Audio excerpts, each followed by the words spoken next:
ராமானுஜாய நமக. மத்த கழித்து வசுதேவர் தம்முடை சித்தம் பிரியாத தேவகிதன் வயிற்றில் அத்தத்தின் 10 தோன்றிய அச்சுதன் முத்தம் இருந்தவா காணீரே, முகில் நகையீர் வந்து காணீரே. மத்த கழித்து வசுதேவர் தம்முடை, மத்தத்தையுடைய அந்த யானைகளை நிர்வகிக்கும் திறன் படைத்தவர் ஸ்ரீ வசுதேவர்.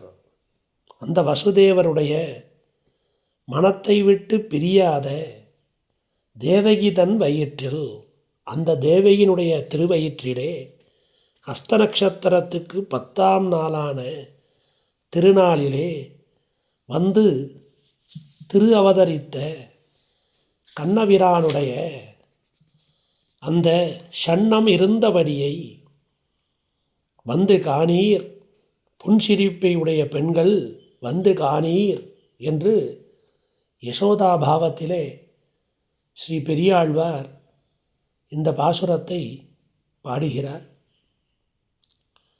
அத்தத்தின் 10ஆம் நாள், ஹஸ்த நட்சத்திரத்திற்கு 10ஆவது நாள், அந்த ஹஸ்தத்திலேருந்து ஹஸ்தம் உத்திரம் பூரம்னு அப்படி மேலே எண்ணிட்டு போனால் ரோஹிணி வரும்.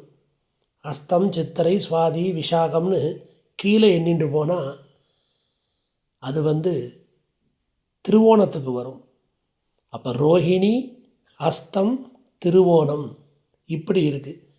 இந்த திருவோண நட்சத்திரம்தான் எம்பெருமானுக்கு நட்சத்திரமாகவே இருக்கிறது அப்படின்னு வேதம் சொல்லுகிறது. திருவோணத்தான் உலகாலும் என்பார்களே என்று ஆழ்வாரும் குறிப்பிடுகிறார். அப்போ எந்த நட்சத்திரத்தில் பெருமாள் பிறந்தாலும் அந்தந்த நட்சத்திரம், சுவாதி நட்சத்திரம் ஸ்ரீ நிருசிம்மனுக்கு, புனர்பூச நட்சத்திரம் ஸ்ரீ ராமனுக்கு, அந்த மாதிரி ரோஹிணி நட்சத்திரம் ஸ்ரீ கண்ணனுக்கு, அப்படி வச்சுட்டாலும் திருவோணம்னு சொன்னால் அதுதான் எம்பெருமானுக்கு உகந்த நட்சத்திரம். திருவோணம்னு சொல்லியாச்சுன்னா அந்த நட்சத்திரம் எல்லா நட்சத்திரத்துக்கும் பொருந்தும், அந்த திருவோணம் எல்லா எம்பெருமானுக்கும் பொருந்தும். அந்தியம்போதில் திருவோண திருவிழவில் அந்தியம்போதில் உருவாகி, ஆக அந்த திருவோண நட்சத்திரத்தில் தான் நிருசிம்மனும் பிறந்தார்னு சொல்கிறார் ஆழ்வார். அப்போ திருவோணம் பொதுவான நட்சத்திரமாக இருக்குது, மற்றைய நட்சத்திரங்கள் சிறப்பு நட்சத்திரங்களாக இருக்குது.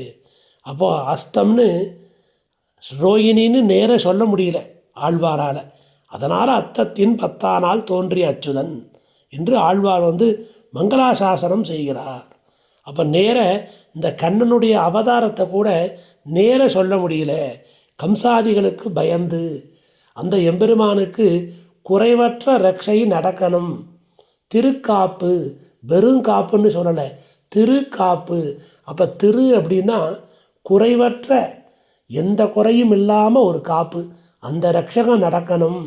மங்களங்கள் இல்லாத மங்களங்கள் எல்லாம் எம்பெருமானுக்கு உண்டாகணும், அமங்கலங்கள் எல்லாம் அந்த எம்பெருமானை விட்டு போயிடணும். அதனால் வெறும் காப்புன்னு சொல்லாமல் திருக்காப்பு என்று சொல்லுகிறார். அப்போ திருக்காப்பேன்னு முடிஞ்சிருக்கணும். அப்போ ஒரு கிரியாபதம், ஒரு கிரியை, ஒரு வினை சொல் முடியணும் இல்லையா, ஒரு வினை முடியணும். ஆனால் முடிக்கல. ஏனென்றால் ஆழ்வாருக்கு பரியாப்தி பிறவாமையாலே திருப்தி அவருக்கு பிறக்கலை, மனநிறைவு இல்லை. சரி, அதை கூட முடிக்காமல் செவ்வி திருக்காப்பு திருக்காப்பு திருக்காப்புன்னு சொல்லிகிட்டே இருக்கார். திருக்காப்பேந்தான் முடியணும். அங்கே ஒரு ஏவகாரம் வந்தால் அந்த வாக்கியம் முடிந்து விடும். ஆழ்வாருக்கு முடிக்க மனதில்லை. அதனால் திருக்காப்பு திருக்காப்பு என்று சொல்லிக்கொண்டே இருக்கிறார். ஆக அந்த கண்ணபிரானுடைய நட்சத்திரத்தை நேரே சொல்லாமல் அதை ஹஸ்தத்தின் 10ஆம் நாள் தோன்றிய அச்சுதன் என்று ஹஸ்த நட்சத்திரம் தொடங்கி சொன்ன அந்த வைபவம், அதை போலத்தான் இதுவும். ஒருவேளை நேர அந்த நட்சத்திரத்தை சொல்லியாச்சுன்னா யாராவது ஏதாவது கெடுதல் பண்ணிடுவாளோ. இப்போ நம்ம கோயிலுக்கு போகிறோம், அர்ச்சனை பண்ணுறோம், அப்போ என்ன சொல்கிறோம்? கோத்திரம், அப்புறம் அந்த நட்சத்திரம், ராசி, அந்த பெயர் சொல்கிறோம்.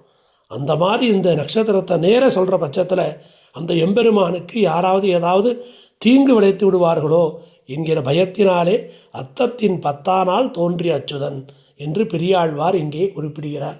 அப்பேற்பட்ட உயர்ந்த ஹஸ்த நட்சத்திரம் என்று நாமும் அந்த கண்ணபிரானுடைய திருவடிகளை பணிவோம்.